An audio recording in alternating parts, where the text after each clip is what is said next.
guillotine! Hey everyone, welcome back, and today we're travelling to ancient Rome to revisit one of the most powerful epics ever made in Ridley Scott's Gladiator. From jaw-dropping battle scenes to a story of honour, revenge and resilience, the film has stood the test of time for over 2 decades now. So if you're a long-time fan like myself, or you're discovering the film for the first time, let's step into the arena and see if Gladiator still earns the crowd's roar.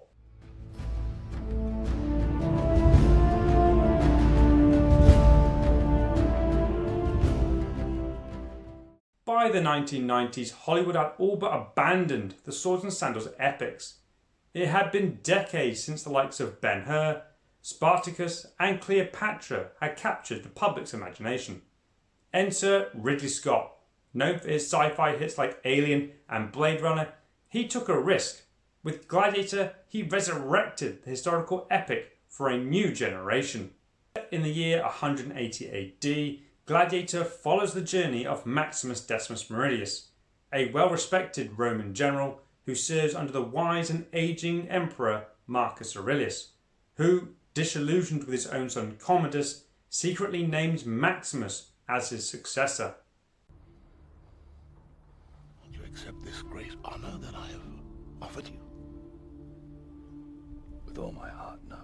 But Commodus, discovering this betrayal, murders his own father and seizes the throne.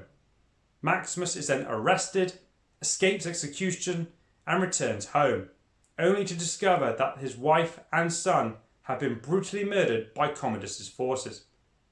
Broken and enslaved, he is then sold into the gladiatorial arenas of the Roman provinces. Through grit and skill, Maximus rises up as a gladiator and eventually fights in the Colosseum of Rome. There he confronts Commodus, setting up in motion a tale of justice and revenge that will lead to their final and fatal confrontation.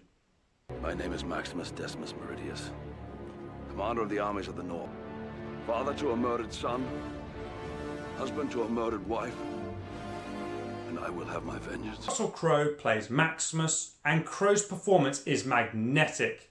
Equal parts stoic warrior, grieving husband and reluctant hero. He embodies the virtues of Rome more than the emperor himself. Loyalty, honour and justice. Maximus is a man not driven by bloodlust but by purpose. Crowe's restrained rage with quiet grief give the film its emotional weight. Commodus, played by Joaquin Phoenix, is an insecure, emotionally unstable tyrant. He's petulant, manipulative, and is truly terrifying in his unpredictability. Phoenix brings complexity to the villain, a man who wants to be loved but ruled through fear. His incestuous feelings towards his sister Lucilla, his obsession with legacy, and the need for validation make him a truly chilling antagonist. Am I not merciful? Connie Nielsen plays Lucilla, who is caught between her love for Maximus, her duty to her son, and fear of her brother Commodus. Connie Nielsen's performance is elegant yet tragic. She's a woman constantly walking a tightrope in a world dominated by men. She is a crucial political player, and her intelligence and quiet strength are essential to the film's power dynamic. Oliver Reed plays Proximo. Tragically, Gladiator was Oliver Reed's final performance before his death. Proximo is both a mentor and a showman who once fought in the Colosseum. He's cynical, yes, but he respects the spirit of the gladiator. His death in the film and in real life adds a melancholic layer to the story. Gladiators, I salute you. Ridley Scott's direction is masterful. The film balances grand-scale battles with intimate character moments.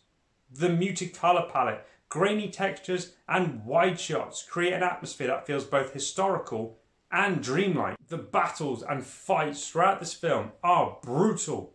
The first major battle sequence throws the viewer into the brutality of ancient warfare, with mud and blood and the chaos of battle. Hans Zimmer and Lisa Jones' score is iconic. The use of vocals and orchestral swells intensifies the emotions. Now We Are Free and Maximus' theme are unforgettable, triumphant and tragic. To me, this is some of Hans Zimmer's best work because you feel the emotion in every scene, thanks to the score. The reconstruction of ancient Rome, especially the Colosseum, was groundbreaking at the time. The CGI still holds up really well 25 years later. This movie does a great job in immersing the viewer into a world that feels alive and thriving. Gladiator sparked a revival of historical epics. Without it, we may have never had Troy, Kingdom of Heaven, 300, or even HBO's Rome. Its influences reach far beyond cinema. It reshaped how audiences view ancient history and could still be moved with classical storytelling when paired with modern filmmaking. Crowe became a global star, Joaquin Phoenix bagged himself an Oscar nomination, and Ridley Scott cemented himself, again, as the master of world building. In 2024, the long-awaited sequel, Gladiator 2, was released, focusing on Lucius, the son of Lucilla and potential heir to Maximus's ideals.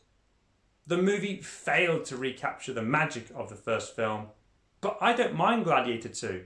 It's very well directed and has stunning cinematography, but I can see its flaws. Overall, Gladiator is more than a film. It's a tragedy, a political thriller, and a mythical tale of redemption. It reminds us that strength lies not within power, but within principle. Ridley Scott's direction combined with John Mathiassen's cinematography makes the film look incredible.